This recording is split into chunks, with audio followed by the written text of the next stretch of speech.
নিপা ও বৃষ্টি দুজনে ছোটবেলা থেকে বান্ধবী। ভীষণ গভীর সম্পর্ক তাদের। একদিন নিপা গেল বৃষ্টির বাসায় বেড়াতে। আসসালামু আলাইকুম, ভেতরে আসবো? ওয়ালাইকুম আসসালাম। আরে বান্ধবী, চলে এসেছিস, আয় বস। তোমার সৃজন মাঝে খুলি তোমায় কাননে ফুলেরা তো কি অবস্থা তোর বল? কেমন সুখে দুঃখে আছিস? এই তো আলহামদুলিল্লাহ, অনেক ভালো আছি রে। তোর কি অবস্থা? আমরাও অনেক ভালো আছি। ভাইয়ের কি অবস্থা রে? ব্যবসা এখন কেমন যাচ্ছে? আগের চেয়ে ব্যবসা ভালোই যাচ্ছে। তোদের এখন সময় ফিরেছে, একটু এনজয় কর, ঘোরাঘুরি করবি, শপিং করবি। তোর ভাই তো সময়ই পায় না। সবাই একরকম, বুঝলি? তোর ভাইয়া তো আমার রাগ ভাঙানোর জন্য কয়দিন পর পরই আমাকে গয়না পাঠায়। এক ভরির নিচে গয়না কখনোই আমি পরিনি। আচ্ছা তুই দাঁড়া, তোকে আমি আমার নতুন আমেরিকা থেকে পাঠানো গয়নাগুলো দেখাচ্ছি। আচ্ছা দেখা তো।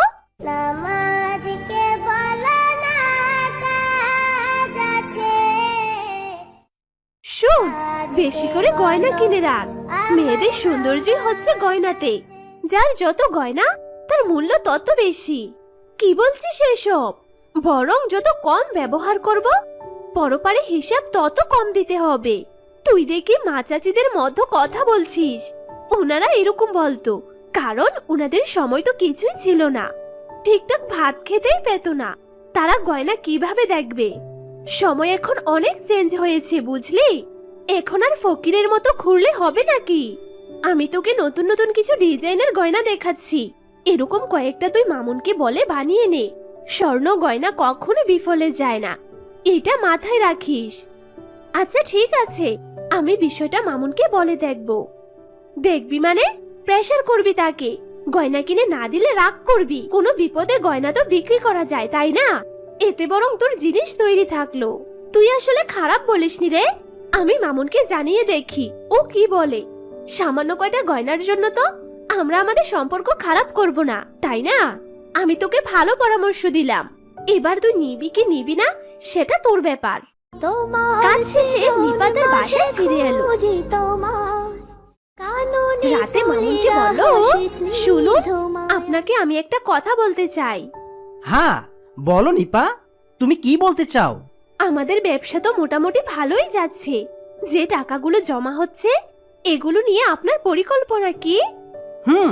ভালো কথা বলেছো নিপা। এই নিয়ে আমিও তোমার সাথে আলোচনা করব ভাবছিলাম। আজকে আমার বান্ধবী বৃষ্টির বাসায় গিয়েছিলাম। ও আমাকে পরামর্শ দিয়েছে গয়না কিনে রাখার জন্য। পরামর্শটা খারাপ না। এখন তো স্বর্ণের অনেক দাম, কিন্তু আমি না এখনো বুঝতে পারছি না কি করা উচিত। ঠিক আছে, আপনি আরো ভাবুন। আমাদের ইমাম সাহেবের সাথে একটু আলোচনা করুন। হ্যাঁ, কালকেই যাব ইমাম সাহেবের কাছে। উনি একজন জ্ঞানী মানুষ। কিভাবে অর্থ রাখলে অর্থ বাড়বে তা জানতে হবে। আচ্ছা শোনো, ব্যাংকে জমা রাখলে কেমন হবে? এই বুদ্ধিও খারাপ না। তুমি হুজুরের সাথে আলাপ করে দেখো, বুঝছো? হ্যাঁ, তাহলে কাল জিজ্ঞেস করে দেখব। এখন আমাকে খাবার দাও তো, খেয়ে একটু রেস্ট করি। পরের দিন সকালে মামুন সাহেব ইমাম সাহেবের সাথে দেখা করতে গেল। মামুনকে দেখে ইমাম সাহেব বলল, আসসালামু আলাইকুম। আরে মামুন সাহেব যে, ভাই কি অবস্থা আপনার? ওয়ালাইকুম আসসালাম। আলহামদুলিল্লাহ হুজুর, ভালো আছি। একটা পরামর্শ দরকার আছে আমার। হ্যাঁ অবশ্যই বলুন, আপনার আমার কাছ থেকে কেমন পরামর্শ প্রয়োজন? আমি তো ভাই অত বিজ্ঞ মানুষ না। জ্ঞানীরা কখনো নিজেদেরকে বড় মনে করে না, এটাই তো জ্ঞানীদের বৈশিষ্ট্য। আপনি আমাদের এলাকার জন্য একজন সম্পদ। থাক ভাই, আর লজ্জা দিয়েন না। লজ্জা নয়, এটাই বাস্তবতা।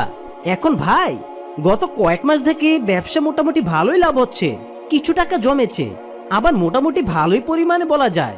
এখন এই টাকাগুলোকে কিভাবে কি করলে টাকাগুলো সুরক্ষিত থাকবে আর আমার সম্পদের পরিমাণও বাড়বে, আমি ঠিক বুঝে উঠতে পারছি না। তাই আপনার কাছ থেকে একটু পরামর্শ প্রয়োজন। আপনি কি কোনো কিছু চিন্তা করে রেখেছেন?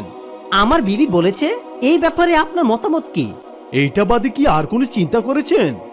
আমার চিন্তা হচ্ছে, যদি ব্যাংকেগুলো টাকা রাখি তাহলে কেমন হয়? সুদ আসতে পারে। ব্যাংকের সুদের হিসাব আছে, এটা তো করা ঠিক না। কনভেনশনাল ব্যাংকের কথা যদি বুঝিয়ে থাকেন তাহলে বলতে হয় ব্যাংকে টাকা রেখে প্রতি মাসে যে লাভের অংশ গ্রাহকরা পেয়ে থাকে তা নেওয়া বৈধ নয়, বরং তা হারাম ও সুদ হিসেবে গণ্য হবে। সূরা বাকারায় আল্লাহ ক্রয় বিক্রয়কে হালাল করেছেন আর সুদকে করেছেন হারাম। আপনি বিজনেস করেন, এটা তো হালাল, কিন্তু ব্যাংকের টাকাটা রেখে এটাকে হারাম করে ফেলবেন। টাকা পাবেন ঠিক আছে, কিন্তু অধিকাংশ এগুলো সুদ বলেই গণ্য হয়। আর গয়না কিনলে বিষয়টা কেমন হবে? নতুন করে এটা কিন্তু একই দামে বিক্রি করা সম্ভব হয় না। হ্যাঁ, তবে গয়না কিনেও টাকা সেভ করা যায়। তবে এর চেয়ে ভালো একটা পরামর্শ আছে আমার। কি পরামর্শ ইমাম সাহেব? আমার বাবা বলতেন সবকিছুর দাম ওঠানামা করে, তবে একটা জিনিসের দাম দিন যত যায় তাই তত বাড়ে। এটা হলো জমি। আপনি যদি আজকে একটা জমি কিনে রাখেন, 10 বছর পরে এই জমির দাম কয়েক গুণ বেড়ে যাবে। জমি কিনে আপনার কখনো লস হবে না, বরং বেশি দামে বিক্রি করতে পারেন। বিক্রির আগ পর্যন্ত এই জমিটাকে আপনি ব্যবহারও করতে পারবেন। আপনি তো খুব ভালো একটা পরামর্শ দিয়েছেন।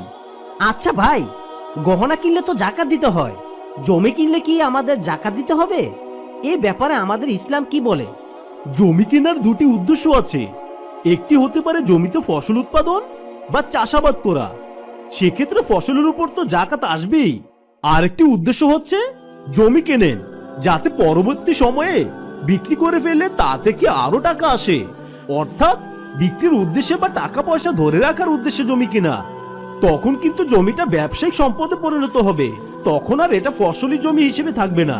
তাই জমি কিনে টাকা খরচ করলে যে আপনি জাকাত থেকে বেঁচে যাবেন তা কিন্তু নয়। আপনি যদি নিয়ত করে থাকেন যে সেখানে বাড়ি করবেন, তাহলে সেই জমির উপর কোনো জাকাত আসবে না। আর যদি আপনি জমি কেনেন ফ্যাক্টরি করার উদ্দেশ্যে, তখন কিন্তু ওই জমির উপর জাকাত আসবে। আবার অনেক সময় আপনি জমির ব্যবসাও করতে পারেন। সেক্ষেত্রে যেদিন থেকে নিয়ত করবেন যে আপনি এই জমির ব্যবসায়িক কাজে ব্যবহার করবেন, সেদিন থেকে 1 বছর পূর্ণ হলে সে জমির উপর জাকাত আসবে। ধন্যবাদ ভাই, আমাকে খুব সুন্দর একটা পরামর্শ দিয়েছেন। আপনার সাথে কথা বলে আজকে অনেক কিছু জানলাম। ঠিক আছে, ঠিক আছে, আমি মসজিদের দিকে যাচ্ছি, আবার আপনার সাথে দেখা হবে। আসসালামু আলাইকুম। হ্যাঁ অবশ্যই, আর আমার বাসায় আপনার চায়ের দাওয়াত রইল। এবার তাহলে আমি আসি। আসসালামু আলাইকুম। এই বলে মামুন তার বাড়ির উদ্দেশ্যে রওনা দিল। সাজে মামুনকে দেখে তার স্ত্রী নিপা এগিয়ে এসে বলল, কি ব্যাপার, আপনি কি ইমাম সাহেবের সাথে কথা বলেছেন? হ্যাঁ, কথা বলেছি। ইমাম সাহেব আমাকে খুব সুন্দর একটা পরামর্শ দিয়েছেন। তিনি বলেছেন আমি যাতে জমি কিনে রাখি, কারণ জমির দাম কখনোই কমে না। যদি আমি কখনো বিপদে পড়ি, তাহলে এই জমি বিক্রি করে আমি আমার বিপদটা সামাল দিতে পারবো ইনশাল্লাহ। আসলে আমাদের বাবা দাদারা তো এরকমই করে গেছেন। উনি উচিত কথাই বলেছেন।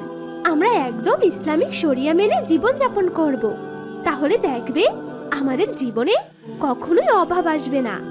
তুমি একদম ঠিক কথা বলেছো নিপা। আল্লাহ বরকত অবশ্যই দিবেন।